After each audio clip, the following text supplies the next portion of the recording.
I never even got to go to Comic-Con as a fan. I was already a professional the first time I came here. I grew up reading about it. I grew up in Jersey, so this is on the other side of the country. And even back then, before it was what we all know it as, the modern day Cannes Film Festival in America and or Sundance amped up, it used to just be like a big comic book convention that you heard about, Mecca for a hardcore fan. So when I first came here, it was '95, we came with Mallrats and we screened it here. And if you were ever going to screen a movie called Mallrats about dudes who love comic books anywhere in the world and feel successful, it was right here in the crotch of Comic-Con. We went to the Horton Plaza, screened the flick. It was a packed house, free screening, but it was a packed house, and they went nuts. Like the Universal execs came up to me afterwards like, this is going to be bigger than Animal House, man. It's huge, based on that reaction. And the fact of the matter is, like, that audience that saw it in Comic-Con, at that point in time, 1995, that was it. That was anyone who would ever really care about it that much. It wouldn't be for a few years until suddenly that movie works more, you know, or feels like it's weird when people talk about seeing that movie now. You talk to like a 15-year-old and they're just like, oh, Brody's my life. I'm like, that's so strange. A, you were cum when we made that, and B, there's like, when we made that, he was the anti-hero. He was like, people would be like, you don't know anyone like that, do you? I was like, oh God, yeah, me and my friends. And now he is the mainstream. Brody is kind of like what, 120,000 Brodies out there, and they're all dancing. Isn't that weird? They found the place for themselves, a little place for us. What I like though is I got in on the ground early. I was doing it just because I liked it, like comic books and crap like that, from '95 on. So now in 2012, I mean, shit, even going back like to, you know, 2009 forward, suddenly it was like the, you know, as every hack journalist on the planet writes, the geeks have inherited the earth. And suddenly everything that I was into became popular. And so that positioned me here fantastic. You know what I'm saying? Like, this is sad, but imagine a time, 1995, 96, where I'm the biggest act at Comic-Con. You know, like, oh, he made Mallrats, made no money, but there he is. Now, throw a rock and you hit a celebrity. It's crazy how many town cars roll up and down. And people come in, jump up on stage at Hall H, go like, come see the next movie, and then get the fuck out of town. But it creates a lot of congestion and whatnot. So it is a little different from when I first got out here. Now it's more of a multimedia extravaganza. Back then, hardcore comic book convention. Then the movie studios moved in. The gamers were always kind of there. But now it's just like, as you see the banners, you come into town, a celebration of the popular arts. That covers everything.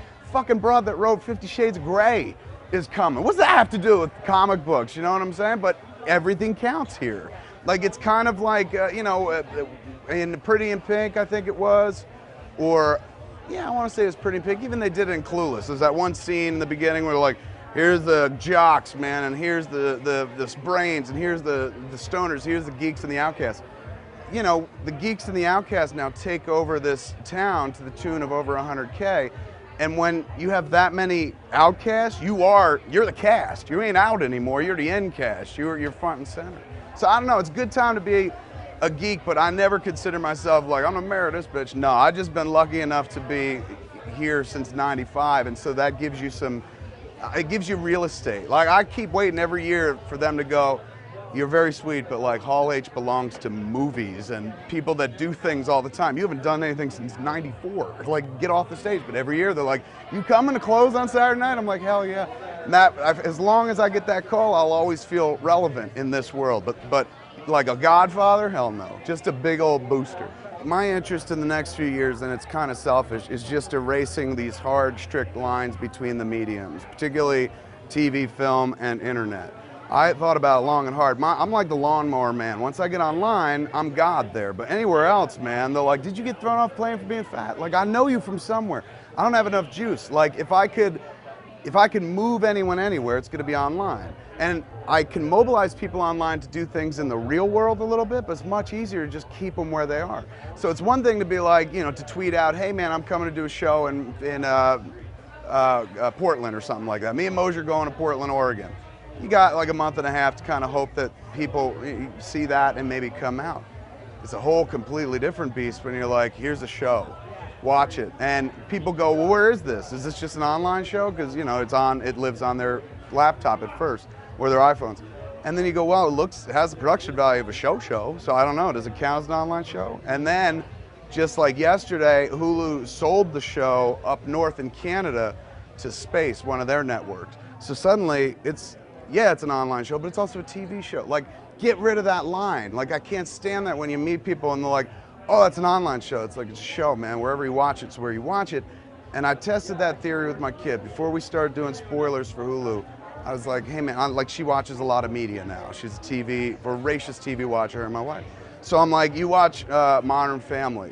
What network's that on? She's like, Hulu. I'm like, there it is. She don't know from ABC, CBS. She goes to one place that puts all the content and she picks and chooses from it. So at that point, there's no longer like, hey man, I'm doing a TV show, which is a TV show because it's officially at one of the 3 recognized networks.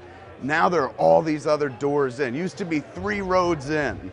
Now anything counts. And for me, the next year, I just want to keep kind of bringing down that barrier between one and the other. And I just went where my strengths are their greatest, like online. So if I have a chance at moving the needle whatsoever on a show, it's going to be on a web-based show or a show that has a big web component where I could just tweet, tune in now, ask a question, blah, blah, blah. If it's just me dryly trying to reach television, then they got to spend a lot of money to get people there day one. So for me, I'm like, this seems like an awesome back door. And once you get in a room, kick down the fucking wall and expand the room for yourself. And that's kind of what indie film is right now. Like back when I was a kid, it was all about, okay, you make it and you sell it to someone else, your dreams come true, which I always hated. Like as an independent artist, I was independent once when I made Clerks. After that, Miramax had everything. Like somebody else was always like, here's your money, kid. So there was no real independence. Like, you know, you were suddenly in business with somebody. They were paying your overhead, they were paying your bills. There's now this kind of newfound independence where so long as you're not just focusing on one thing, and who can do that anymore? You'll starve. I mean, if you're a filmmaker, you want to be a filmmaker and you're like, I'm going to live off making films. Chris Nolan lives off making films, and so does Marty Scorsese and Clint Eastwood and Spielberg. The rest of us, we don't live off it. It's just something that we do. You should spin as many plates as possible. Like, because one day, they don't let you make films anymore. Like, I wanted to check out of a party before these cats were like, we're done with you. So I was like, you know what, I'm gonna go over here and figure out some fun stuff to do. So indie filmmakers now, they have the technology has democratized the medium so anybody can make a flick. Used to be you have to rent a 16mm camera crap. You can take your iPhone, you can shoot it, you can cut it on your iPhone, you could upload it to YouTube, distribution. You can be done with the entire process in a month. You know how they always say, like, see this room? These are the computers that launched the first rocket, and now it fits in your hand. Same thing. Like all that crap we went through to make Clerks, you could do right on your iPhone. The problem is, everybody could do the same thing now. We're all amazing little content generators with our own stories to tell, so you've got a lot more competition. It used to be like, I stood out. If I was trying right now, Clerks never would have happened. People have been like, did you see that movie? It's terrible. Look at it, it's Dark Knight. So I started at a time where there wasn't a shit ton of competition. Like when I submitted to Sundance with Clerks, 600 films, and we were one of 14, and that was like a nail biter. Do you know how many submit now? Thousands. How do you get to that? So there's so much more competition, and things balance out though in the way of, it used to be harder for us to find distribution. Now, you don't need anybody to distribute. You make your art, you distribute it yourself. But you're not gonna have the bang zoom of like, here's a billboard, here's a TV commercial, here's that. You don't need that crap though. You know what I'm saying? That's bells and whistles, and it's fun. And if you have the money and you feel like reaching a massive audience, then spend on marketing. But in the world of online, man, you've already got an audience here, just shift them over here, shift them over here, shift them over here. And as long as you keep it free for them, they'll all kind of come back. What happens at Comic-Con is just sad.